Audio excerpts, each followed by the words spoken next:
Bien, hoy vamos a hablar del abordaje venoso central como un procedimiento de rutina en unidades de cuidados intensivos, emergencia, quirófano, unidad de cuidados coronarios, todo área donde se requiere el abordaje del sistema venoso central para pasar líquido, para colocar algún marcapaso, es el sitio donde va a ocurrir este abordaje. Yo soy el doctor Ángel Granado, internista intensivista del Hospital Universitario Ruiz y Páez, profesor de la Universidad de Oriente, Bolívar, Venezuela.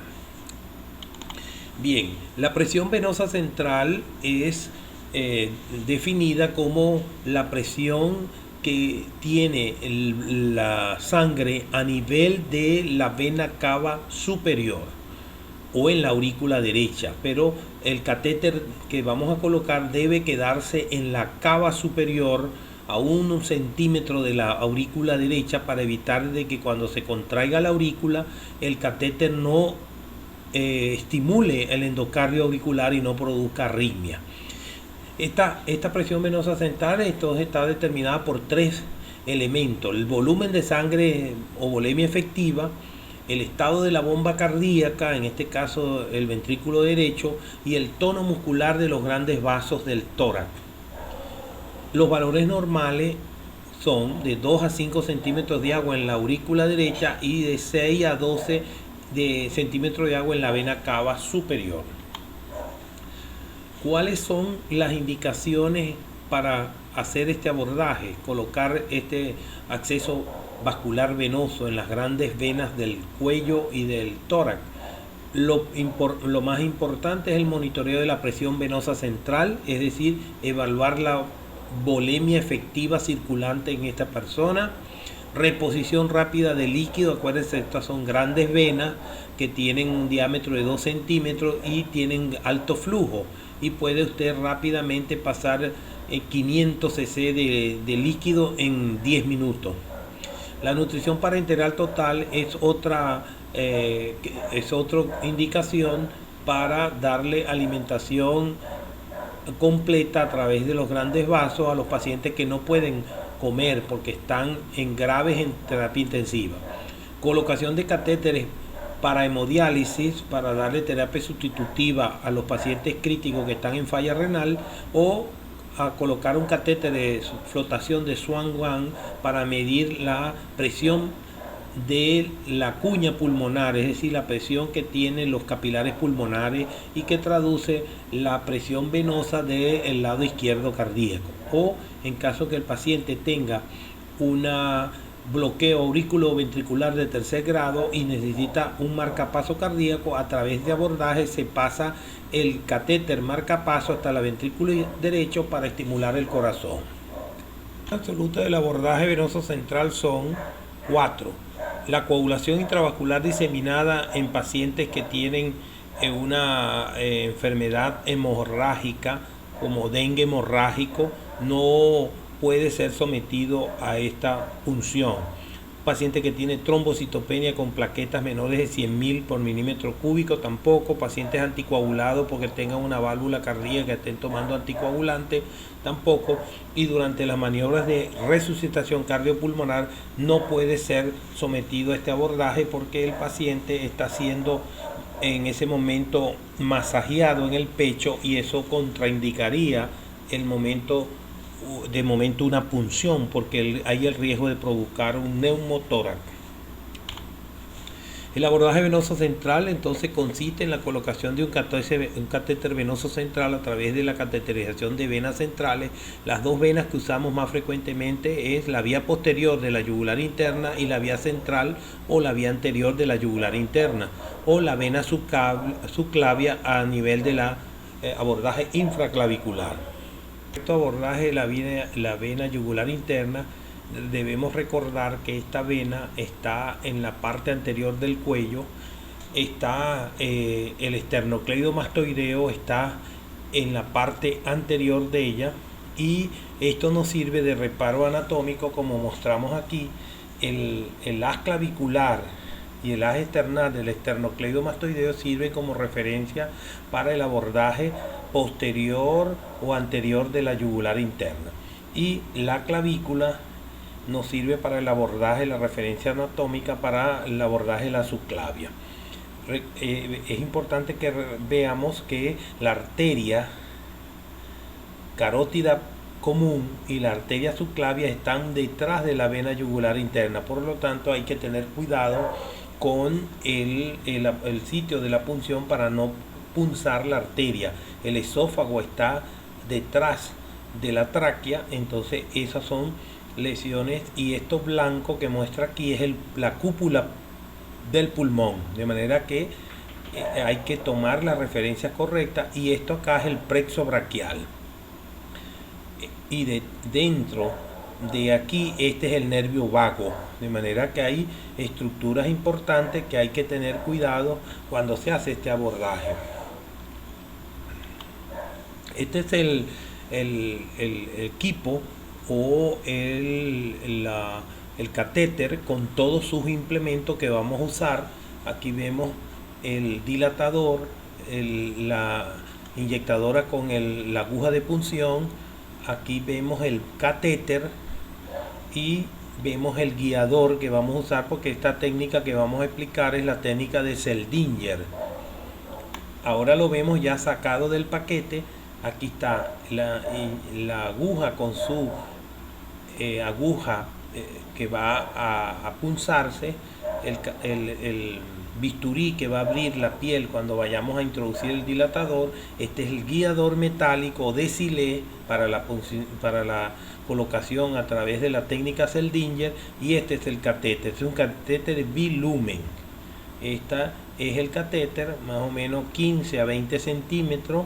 Es un catéter de teflón o poliuretano, y estos son dos clamp que van a permitir la sujeción. Una vez puesto el catéter, uno le coloca sus puntos de sutura acá y sujetan al catéter acá, y las dos orejuelas permiten 4 sitios de fijación de catéter para que no pueda ser desplazado con movimientos por el paciente. Aquí vean las variaciones anatómicas de la vena yugular respecto a la carótida. Mostramos aquí lado izquierdo y derecho. Vean la carótida derecha común, y la disposición de la vena yugular interna puede ser en la mayoría de las veces anterolateral. En general, esta es la posición más común, anterolateral. A veces la vena está anterior y a veces el abordaje se hace difícil. Cuando es el abordaje, la vena está colocada hacia atrás, hay un riesgo que cuando uno punza aquí pueda punzar la carótida. La mayoría de las veces, el 70%, está en anterolateral, es decir, siguiendo los reparos anatómicos uno puede abordarlo con facilidad. Aquí, pero sin embargo, vista la cantidad de demandas contra médicos que han hecho neumotora o lesión en el abordaje del venoso central, ahora todo abordaje es ecodirigido. Uno tiene que tener un eco y con el traductor ver la imagen de la vena yugular interna delante de la carótida y hacer la punción ecodirigida. Ahí se ve la aguja entrando en la vena yugular y ya está puesto el catéter aquí. Entonces este abordaje ecodirigido nunca puede producir una iatrogenia de un neumotora, porque uno está mirando por dónde va la aguja. Ahora, en relación al abordaje, empecemos por comentar que el abordaje de vena yugular interna vía posterior es uno de los más frecuentes. Consiste en posicionar al paciente en tren de Lemburg. Tren de Lemburg es una posición donde el paciente está con las piernas elevadas 20 grados y la cabeza más baja, para que todo el llenado, todo el retorno de sangre de las piernas, que son aproximadamente 600 cc de sangre, ocupe al tórax y ingurgite a la yugular y a la subclavia. Rotación forzada de la cabeza contralateral al sitio de la punción, es decir, si yo voy a punzar la yugular interna derecha, la cara del paciente tiene que estar rotada hacia el lado izquierdo, y el brazo ipsilateral va a estar traccionado hacia abajo para que exponga toda la parte del cuello. Almohada debajo de los hombros para que esa zona se exponga completamente y realizar la asepsia y antisepsia de la piel con alcohol yodado al 70% para evitar contaminar el catéter con la piel.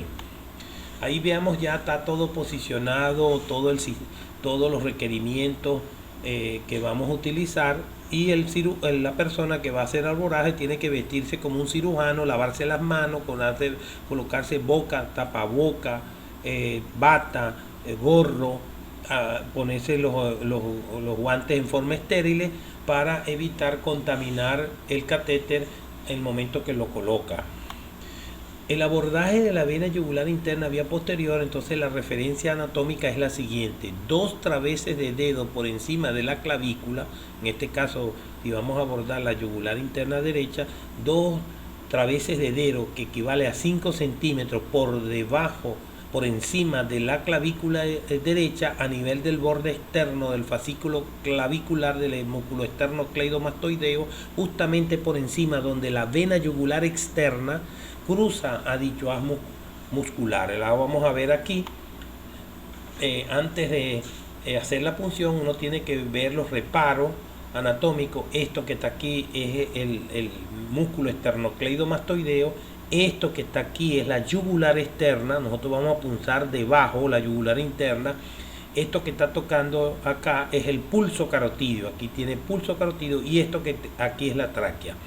De manera pues que nosotros tenemos que revisar la parte de los reparos anatómicos para poder colocar correctamente el catéter.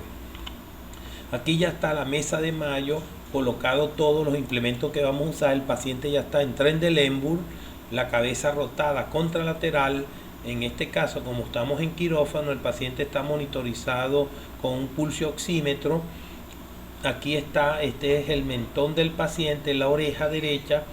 Este es el cuello, aquí está la región de infraclavicular.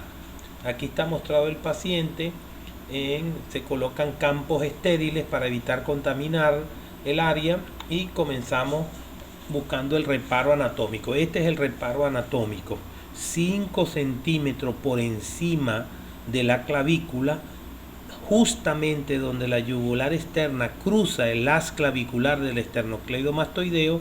Allí vamos a hacer la punción.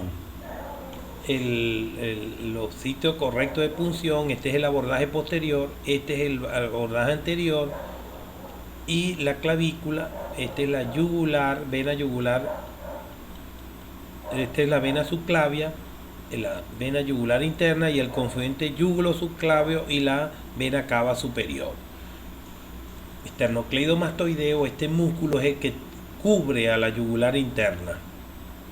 Estos son los reparos de la vena yugular interna, que hay que saberlo para cuando vamos a hacer el abordaje. Aquí vemos ya el paciente acostado, los pies están hacia arriba. Esta es la rotación contralateral de la cabeza, y este es el abordaje anterior. En el ángulo de este triángulo isósceles entre la haz clavicular, haz esternal y la subclavia queda un triángulo, el cual nos va a permitir hacer la punción en el extremo superior en el ángulo superior de este triángulo, con una inclinación de 30 grados, dirigiendo la punción hacia la tetilla ipsilateral. Este es el abordaje anterior de la vena yugular interna. Ahora, lo importante es que en el procedimiento, mientras se palpa la arteria carótida, avanzamos la aguja a través de la piel, fuera del pulso carotidio, colocando la aguja teniendo como referencia el ángulo formado entre los haces esternales y claviculares del esternocleidomastoideo, y avanzamos lentamente siguiendo el margen lateral del músculo esternocleidomastoideo, haciendo una leve succión con la jeringa en la medida que vamos avanzando, succionando. Si la presión venosa es baja, no habrá dificultad en atravesar la vena yugular, y entonces observamos un flash de sangre, es decir, la aguja, en lo que la aguja entra en la yugular, se llena de sangre la jeringa. Ahí vemos, estamos palpando el pulso carotidio. Este es el esternocleidomastoideo, y entonces vamos a hacer la- el- aquí estamos colocando anestesia, a ese paciente está despierto, entonces colocamos anestesia, vamos avanzando un abón aquí en piel, avanzamos medio centímetro, ponemos anestesia, succionamos. Cuando entremos en la yugular interna con esta aguja, vemos cómo se llena el flash de sangre, ya sabemos que estamos dentro de la yugular interna. Estamos seguros de que estamos allí porque la sangre fluye con facilidad al aspirar, vea cómo se llena. Si es posible, antes de retirar la jeringa, pídale al paciente que interrumpa unos segundos la respiración, porque una vez que te quite esta jeringa y deje la aguja colocada, va a ver si el paciente respira, va a entrar aire por la succión que hace el tórax, la presión negativa, y puede ser un embolismo aéreo. Por lo tanto, cuando usted retire la inyectadora, o ocluye la aguja o le dice al paciente que no respire. Si accidentalmente se punzara la carótida aquí de este lado, usted retira la aguja y espera 10 a 15 minutos haciendo compresión sobre la carótida. Aquí estamos haciendo, una vez que retiró usted la inyectadora, a través de la aguja pasa el guiador, el catéter, el guiador metálico de Silet, y lo avanza a través de la aguja. Debe pasar con facilidad porque la punta de la aguja está dentro de la vena yugular, avanza y llega hasta el tórax. Si hay resistencia, usted rota y gira un poco la aguja hasta que logre avanzar el alambre. Si usted no logra, tiene que retirar alambre con aguja para evitar que la aguja, el bisel de la aguja aquí, corte el alambre y ocurra un embolismo de Silet. Si se intenta sacar el alambre a través de la aguja, se podía cortar el alambre, y entonces ese pedazo que cortó la aguja por la corriente sanguínea va hasta el pulmón, y es necesario hacerle una cirugía cardíaca de tóraco para retirar ese fragmento de alambre. Aquí vemos, una vez colocado el guiador que se ve aquí colocado, retiramos la aguja y a través de ese guiador metemos este dilatador. Este dilatador va a dilatar piel, tejido subcutáneo hasta entrar a la vena, para cuando dilatemos ese trayecto podamos meter el catéter. Dejando el alambre en su lugar, quite cuidadosamente la aguja, luego avanza el dilatador teniendo el alambre como guía. Una pequeña incisión en la piel permitirá la entrada del dilatador a la piel. Avance con el guiador y el dilatador totalmente introducido, luego quítelo cuidadosamente. Ahí está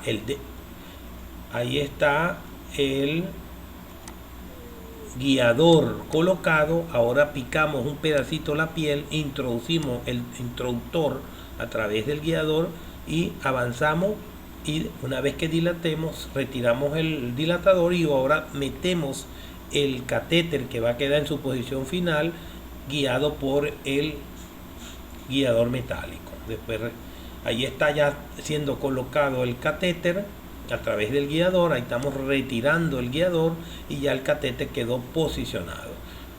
Avanzamos el catéter sobre el alambre, el de Silet metálico.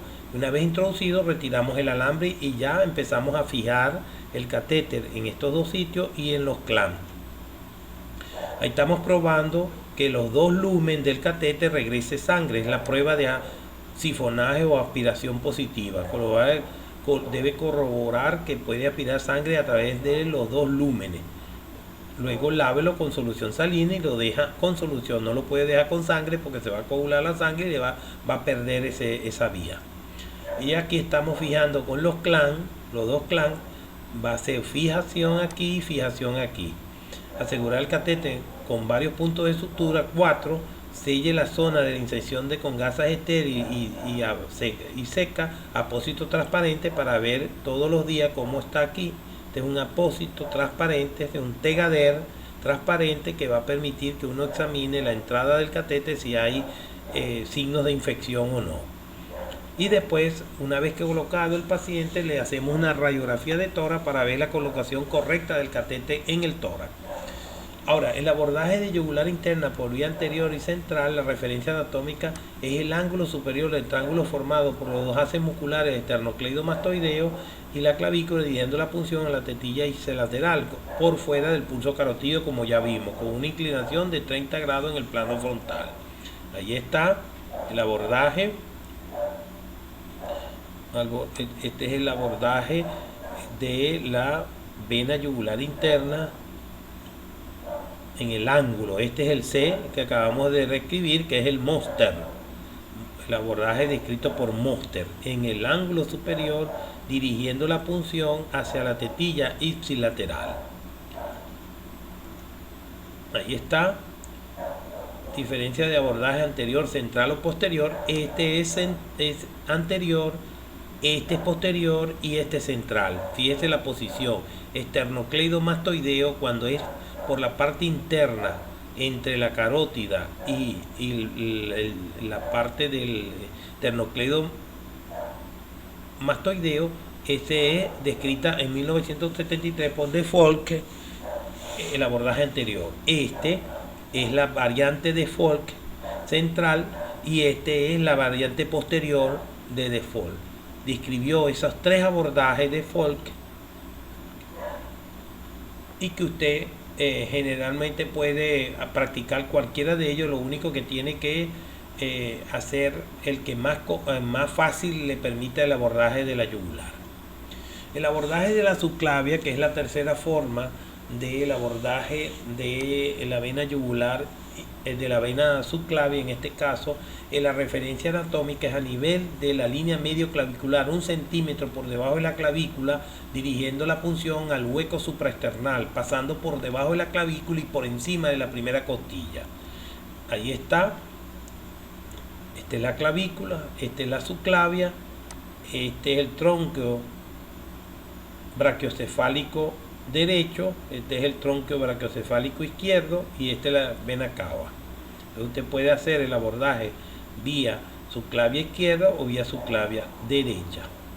Es importante que los reparos anatómicos se cumplan correctamente para evitar lesiones a la cúpula pleural que está aquí atrás. Ahí está el abordaje subclavio. Vean que usted va 1 centímetro por debajo de la clavícula, en la línea medio clavicular. Usted va a dirigir la punción al hueco supraesternal, ¿verdad? Y va avanzando. Cuando usted entre en la vena subclavia va a ver el flash de sangre y ya usted retira la inyectadora y a través de la aguja va a pasar el decilé. Se hace por la misma técnica de Seldinger. De la forma correcta para el abordaje subclavio, el paciente en Trendelenburg con el brazo ipsilateral colocado debajo de la persona para que exponga toda esta área, rotación contralateral de la barbilla hacia el otro lado, y aquí vemos la posición delante del el músculo escaleno anterior está la yugular y detrás del escaleno anterior está la arteria subclavia. Hay que tener ese conocimiento para hacer la punción en forma correcta.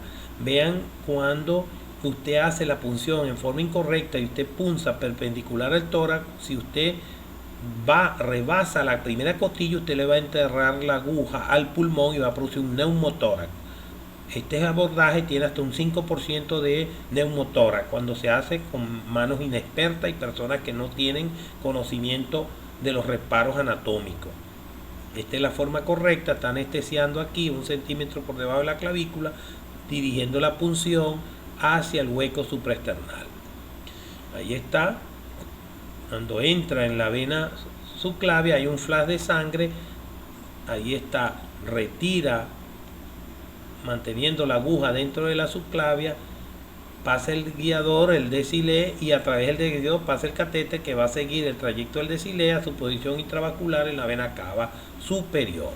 Ahí está la forma del abordaje subclavio. Ahí estamos haciendo el abordaje. El paciente está cubierto con este plástico que es como la sábana para mantener la asepsia y la antisepsia, y está haciendo el abordaje dirigiendo la punción hacia el hueco supraesternal. Ahí está, anestesia. Esta es la anestesia, anestesia allí. Cuando entra en la subclavia hay un flash de sangre, retira la aguja, le dice al paciente que no respire o lo tapa usted con su pulgar para que no haya embolismo aéreo, mete el guiador, está el dispositivo para avanzar el guiador queda posicionado, ahora usted pica la piel, introduce el guiador, el dilatador, dilata y después retira y a través de ello coloca el catéter. Ahí estamos, catéter y el guiador metálico. Una vez entra completo, uno retira el guiador y ya fija el catéter. Ahí está fijado el catéter, está probando, está fijando, poniéndole varios puntos. En este caso es un catéter de introductor de Swan-Ganz. Este es un Swan-Ganz, este es un catéter de flotación de Swan-Ganz que está con un introductor en la yugular interna, y aquí está un catéter central, y por el otro lado la subclavia izquierda tiene un catéter de Swan-Ganz, para avanzarlo. Aquí avanza subclavio, después llega al tronco innominado izquierdo, pasa al otro tronco innominado derecho, vena cava superior, aurícula derecha, ventrículo derecho, y después se va a la pulmonar y hasta enclavarse en una arteria pequeña pulmonar. Por eso se llama la presión de enclavamiento de la arteria pulmonar. Es lo que uno busca con el catéter de flotación de Swan-Ganz. Ahí está, terminado el procedimiento, le hacemos una radiografía. Esto fue un abordaje izquierdo, subclavio, entró aquí en la subclavia y quedó a 1 centímetro de la aurícula izquierda, derecha, que es esta, la aurícula derecha. Ahí está la punta del catéter, esta es la posición correcta. Para medir la presión venosa central, entonces ponemos el nivel 0 de la escala, una escala medida en centímetros de agua, porque uno usa solución fisiológica en la escala, ya la vamos a ver. El 0 va a estar en la línea media axilar, cuarto espacio intercostal. Esto corresponde al 0 que corresponde a la aurícula derecha en el centro del corazón, es el nivel femorostático. Ahí está colocado el paciente. Entonces, esta es la escala de PVC, está medida, dividida en centímetros. Tenemos una llave de 3 vías. Aquí estamos pasándole solución fisiológica para permeabilizar todo el sistema. Una vez, una llave de 3 vías, una vez que permeabilizamos y que todo pasa bien, entonces giramos la llave de 3 vías para que de la solución llene hasta 20 centímetros de agua a la escala. Una vez que se llenó a 20, entonces ahora giramos la llave 3 vías para que quede la escala con el catéter que está en la vena cava. Esperamos que descienda, y en lo que el paciente, el nivel flebostático, el nivel del agua permanece 2 o 3 respiraciones en el sitio, ese es el nivel de presión venosa central que tiene el paciente. Ahí está midiendo la llave 3 vías.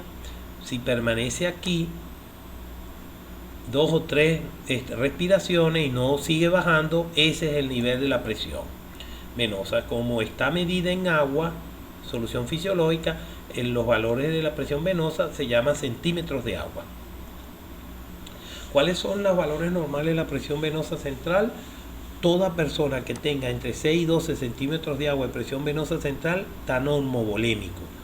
Si está más de 12 está hipervolémico, tiene demasiado agua circulante, y si está menos de 6 está hipovolémico, está deshidratado. ¿Qué tenemos que hacer antes de concluir la determinación de la presión venosa central? Tenemos que evaluar que la posición intravascular, intratorácica del catéter es la correcta. Si colocamos el catéter y está intravascular, cuando nosotros aspiremos sangre, debe salir sangre a través de los lúmenes del catéter. Eso es la maniobra de sifonaje positiva. Ahora, la posición del catéter intravascular, intratorácica, se indica porque cada vez que el paciente respira, la columna de agua de la escala va a descender. Eso indica que desciende con la inspiración. Eso indica que el catéter está intratorácico, y cada vez que respira, que hay una presión negativa en el tórax y el catéter sufre esa presión negativa, la sangre va a bajar de la escala porque hay un efecto de succión. Si la oscila la columna de agua con los movimientos respiratorios, significa que el catéter está intratorácico, está dentro de los grandes vasos del tórax. La posición del catéter intravascular, arterial o intraventricular derecho, si usted avanzó mucho el catéter que franquea la vena, la aurícula derecha y pasa al ventrículo derecho, la columna va a oscilar con los ruidos, los ruidos cardíacos, o sea, con el latido cardíaco. Y si la puso en la arteria subclavia o en la arteria carótida, va a oscilar con el pulso arterial. Si lo puso en la arteria, tiene que rápidamente retirarlo, esperar 15 minutos para que haya hemostasia del sitio donde usted punzó la arteria. Ahora, si fue que lo avanzó a intraventricular el catéter, usted lo que hace es retirar 2-3 centímetros la punta del catéter y ella asciende a la posición de cava superior y ella deja de oscilar con el latido.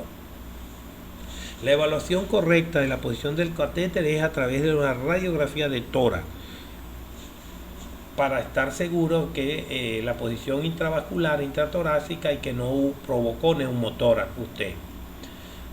La variación del volumen de presión de pulso o la variación del flujo aórtico, la variación pico de la velocidad de flujo aórtico, son las formas correctas de estimar la volemia efectiva. La evaluación puntual de la presión venosa central no es una evaluación exacta.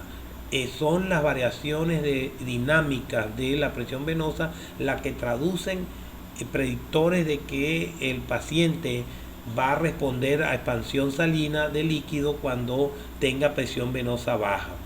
De manera que la variación respiratoria del diámetro de la vena cava inferior y el índice de colapsibilidad de la cava superior o inferior permiten predecir la respuesta a volumen en la misma población de pacientes críticos. Nosotros actualmente no usamos solo la presión venosa para evaluar, estimar el volumen efectiva, sino que usamos con eco. Como disponemos de eco en nuestra unidad de cuidado intensivo, nosotros miramos el diámetro de la cava inferior. Si tiene menor de 20 centímetros y colapsa más del 50% en el ciclo cardíaco, sabemos que el paciente está deshidratado y hacemos un reto de líquido para expandirlo con solución fisiológica. Entonces, la evaluación de la volemia efectiva en los pacientes, lo cual buscamos es medir la precarga, o como es la presión intravascular estimada por presión venosa central, no permite predecir con fiabilidad la respuesta al aporte de volumen. Por eso se tiene que hacer medidas dinámicas. Esas son medidas estáticas. La medida dinámica es a través del eco, mirando la colapsibilidad de la cava inferior o de la cava superior y el volumen efectivo por cada latido evaluado por eco cardíaco.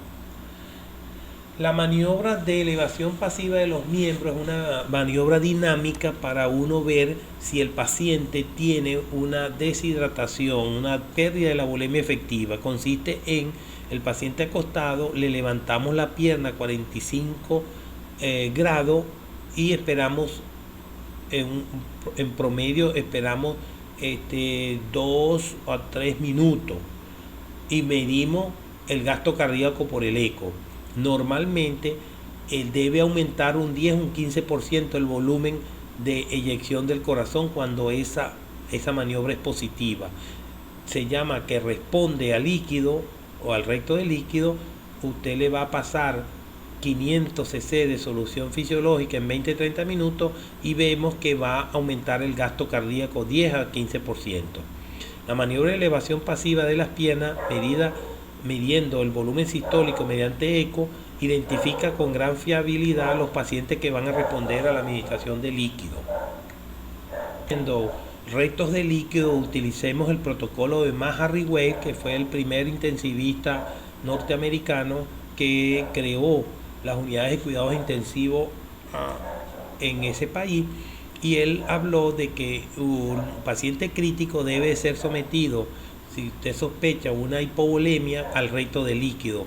Este es el protocolo de Maher-Weill, que consiste en, si el paciente es un adulto, usted le va a pasar 200 cc de una vez en 10 minutos.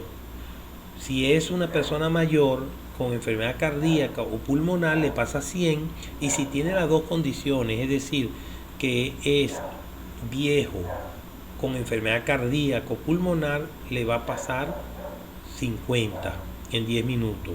Una vez que usted le pase ese reto, aplica la regla 2x5 o 5x2. Eso significa que usted, al terminar los 10 minutos, mide nuevamente la PVC. Si la PVC aumentó menos de 2, es decir, usted pasó 200 cc y la PVC a los 10 minutos aumentó menos de 2, repite el reto, 200 cc más en 10 minutos. Ahora, si a los 10 minutos de haber usted finalizado el reto, la PVC aumentó 2, pero menos de 5, usted espera 10 minutos y vuelve a medir la PVC y vuelve a hacer otro reto. Ahora, si usted pasó 200 cc y la PVC aumentó 5, usted debe suspender el reto, porque ese paciente tiene un aumento de la volemia circulante, y si usted sigue pasando líquido va a ser un edema pulmonar por sobrehidratación. ¿Qué factores influyen en la lectura de la PVC? La lectura de la presión venosa central está determinada por varias variables. La primera es el volumen intravascular. Si usted tiene poco volumen, usted va a tener poca presión venosa central. Si tiene demasiado volumen, usted va a tener una presión venosa alta. Depende también de la función ventricular derecha. Si yo tengo insuficiencia cardíaca derecha, yo voy a tener una presión venosa alta, aunque no tenga mucho sangre, no tenga la volemia normal, porque el ventrículo derecho fallando va a tener una rémora de sangre hacia atrás y que va a aumentar falsamente la presión venosa. Si yo tengo una situación inestable hemodinámicamente con descarga adrenérgica, ese tono venomotor de las venas grandes del cuello y del tórax van a producir un falso aumento de la presión venosa por vasoconstricción venosa. Y si tengo una presión positiva dentro del tórax, como es un neumotórax, o tengo un taponamiento pericárdico, es decir, una presión que está comprimiendo el ventrículo derecho y la aurícula derecha por taponamiento pericárdico, voy a tener una falsa elevación de la presión venosa central. Por lo tanto, estas variables tienen que estar siempre atento al médico para descartarlas. En cuando yo tengo una presión venosa alta, tengo que descartar todas estas condiciones. Cuando está baja, generalmente en el 100% se debe a deshidratación, y con líquido logramos restituir la presión venosa central. La falsa lectura de la presión venosa central generalmente se debe a que el paciente tiene una presión intratorácica incrementada, por ejemplo, cuando está en ventilación mecánica. Si el ventilador mecánico le mete el aire a 10 centímetros de presión en vía aérea, esos 10 centímetros se traducen a la vena cava superior, por lo tanto puede aumentar la presión venosa. La misma presión del ventilador en la vía aérea se traduce a la parte de la vena cava. Lesiones intratorácicas ocupantes de espacio, tengo un tumor en mediastino que me comprime la vena cava, síndrome de vena cava superior, un edema en esclavina, voy a tener una presión venosa alta por el tumor que me está obstruyendo la vena cava. Si yo toso o hago una maniobra de Valsalva, es decir, pujo, yo voy a tener una presión venosa alta por el aumento del retorno venoso y de la presión positiva dentro del tórax por la tos.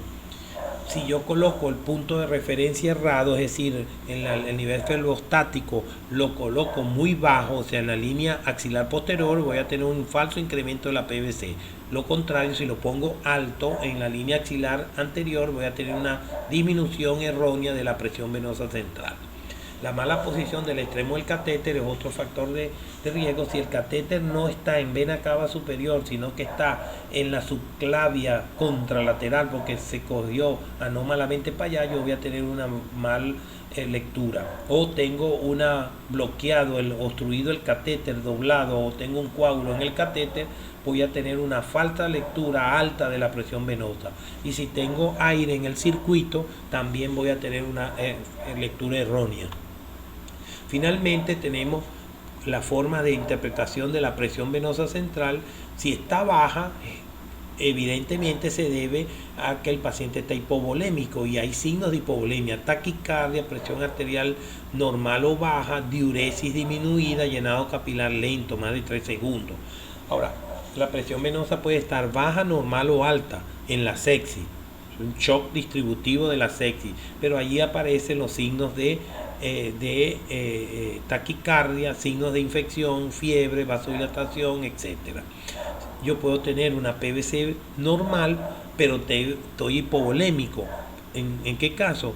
Que tenga una falla del ventrículo derecho. Puede tener taquicardia, diuresis disminuida, llenado capilar prolongado. O tengo una PVC alta, provocado por un neumotórax a tensión, asimetría del tórax, cuando respira no expande el lado que está el neumotórax, y existe timpanismo cuando percutimos esa área, y la desviación de la tráquea contrario al neumotórax. El paciente está taquicárdico, hipotenso cuando hay un neumotórax.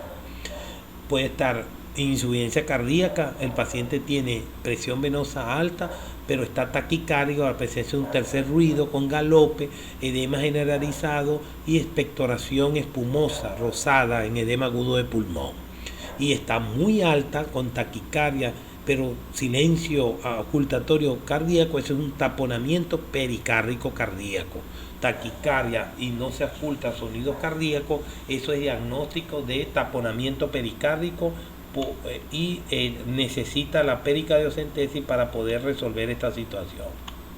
Finalmente, las complicaciones se van a presentar dependiendo del abordaje que usted usa.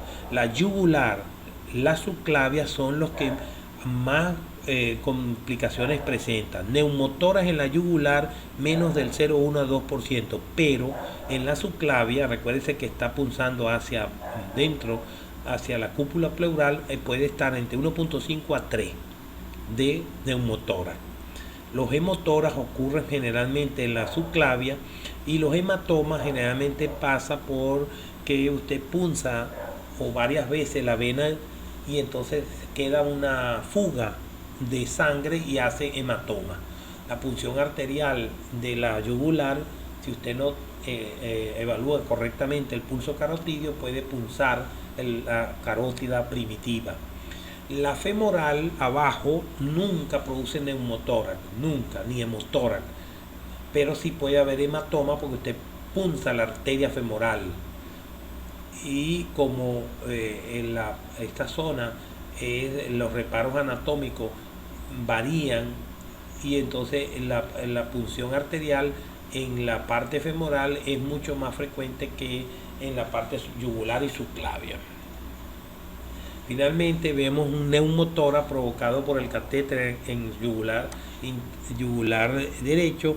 Desaparece el parénquima pulmonar y hay un gran neumotórax derecho que tiene que ser resuelto rápidamente, porque si no va a comprometer la vida de este paciente.